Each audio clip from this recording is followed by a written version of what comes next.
Here's our artist Chuck Close with one of his paintings. Chuck was a hyper-realistic painter, which means he tried to make his paintings look almost like photos, so they came out really realistic looking and they were always very largely made. Here's a detail of Chuck working on one of his paintings. You can see how big the painting is next to him and how fine and small the detail is that he worked with.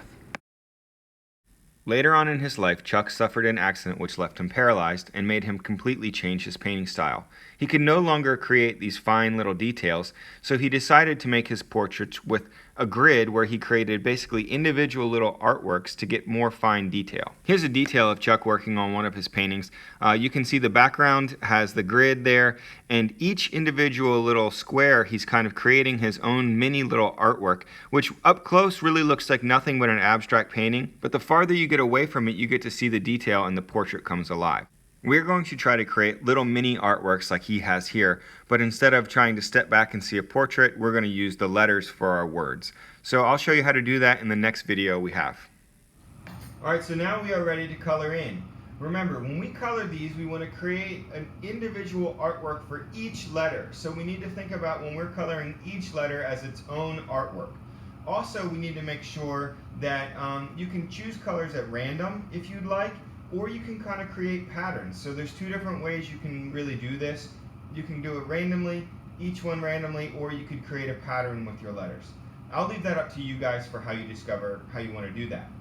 You are only allowed to use 4 colors per square. So in this one, I'm going to start with my P, and I'm going to start with 4 colors. I've chosen 4 colors. You can use crayons, you can use markers, you can use paint, you can use whatever you think works best for you.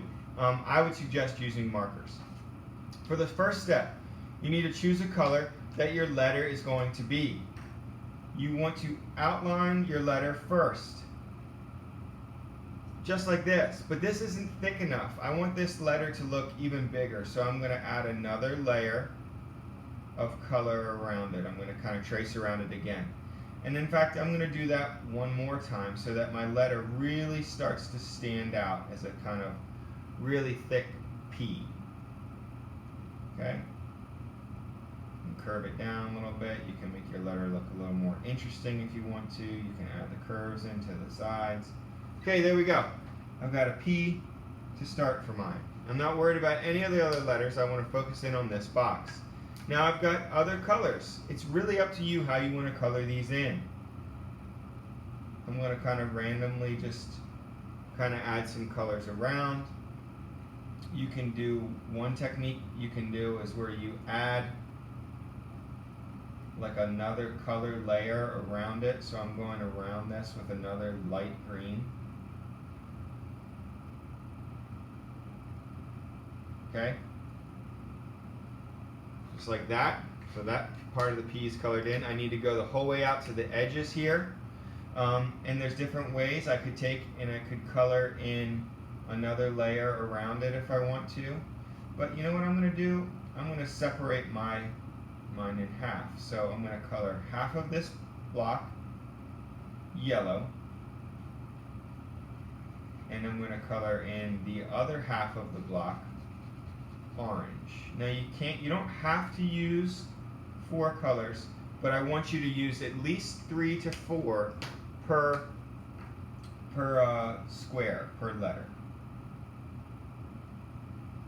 So you see me outlining it first. This kind of helps me get the start of my artwork.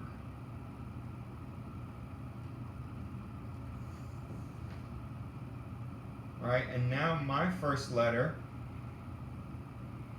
is basically done. Alright, first letter done. Alright, so I'm coloring in the next letters here. You see me starting with the E in blue and then going around it with one layer of green, then around that with one layer of like a turquoise, and then back to my blue again. There's no right or wrong way on how you can do these. Just use 3 or 4 colors when you're doing it. The A I kind of turned into a shape where I've used it like a triangle kind of. For the C, I divide it into the top half and the bottom half into 2 different colors. And then next into the E, I'd kind of do another layer version, but with some more colors and some skinnier layers. So in order to finish part 2, I will need to color in that last P because you only want to color in half the letters. And here's 2 examples of what they might look like when they're done. On the left, you see the one where I'm choosing 3 to 4 colors at random in each square.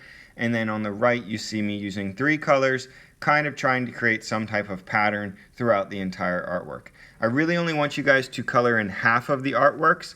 We're going to leave the next half for next week, and gives me a chance to check out everybody's and make sure you guys are doing it right before we get too far along. All right, guys, can't wait to see what you guys are working on this week.